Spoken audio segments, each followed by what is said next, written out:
Hey everybody, Brian Foote here. Welcome back. Question of how to do value investing comes up a lot. How do you do it? What do you look for? What kind of metrics, what kind of shortcuts exist to figuring out how to do value?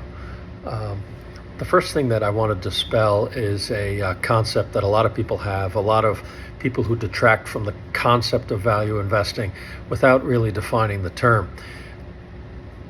All investing is value investing. If you're paying less for something than it's worth, then you're out there doing value investing. I borrow that from Charlie Munger. I had a wonderful conversation today with one of the smartest investors I know, and I'm lucky to be friends with him for many years.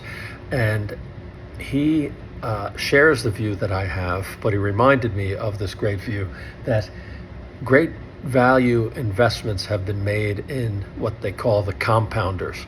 Think about Buffett and Munger's big investment in See's Candies, right?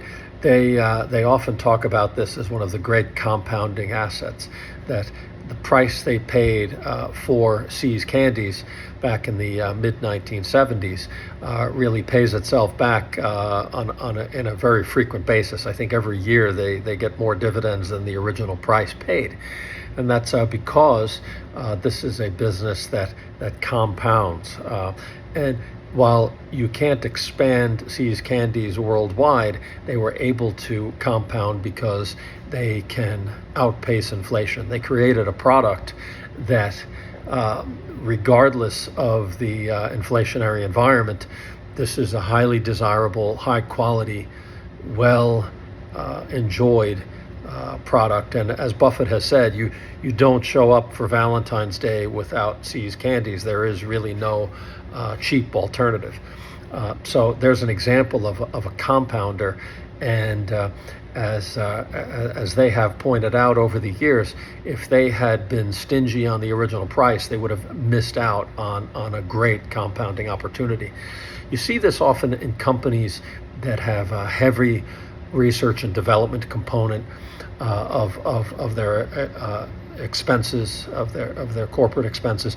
You see it in companies that have great brands, that often the brands create or the research and development create moats around the company. Another concept we talk about a lot, that enable them to grow at a compound rate.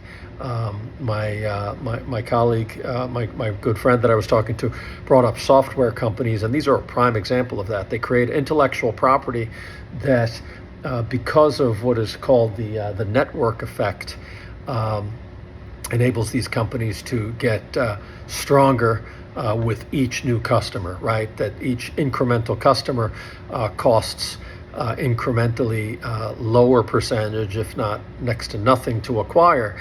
And because of the effect of usage among different software products, for instance, your favorite search engine, or your favorite operating system, or your favorite spreadsheet, or word processing software, all of these things benefit from incremental users, and thereby creating a compounding network effect. And then there's a replacement cycle. So these are things to consider. Anyway, value investing isn't just buying cyclical companies at cheap discounts. Although that is part of it, right? It's great to buy things when they're out of favor and have an underlying commodity business. But the great effects come from identifying ways to cheaply buy the compounders. 1 week till Berkshire Hathaway. It's April 26th right now, and in 1 week we'll be traveling out to the big event. So there'll be certainly more to talk about. But keep in mind that value investing, or how to do value investing, doesn't just include paying a low multiple for companies. It includes looking at compounders.